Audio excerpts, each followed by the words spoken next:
rüyamdasın. Gözlerim kapandığında sessizce dokunursun kalbime, en derin yanında. Uyanınca eksik bir şey var, içimde bir boşluk. Adını fısıldar rüzgar, sensiz geçen her soluk. Gel artık, sensizliğim çok ağır. Kalbim sana hala esir. Her nefeste adın var. Duyar mısın, ben hala sana aitim, anlar mısın?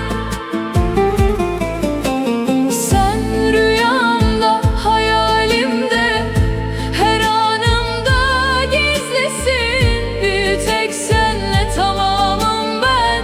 Dön gel, sensizim.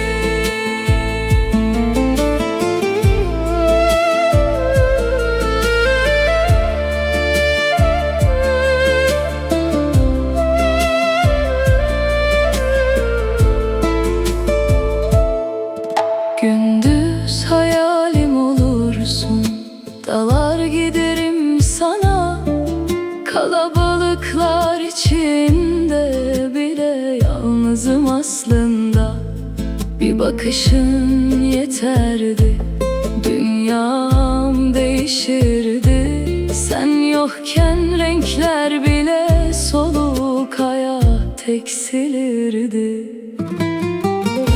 Gel artık, sensizliğim çok ağır. Kalbim sana hala esir. Her nefeste adın var.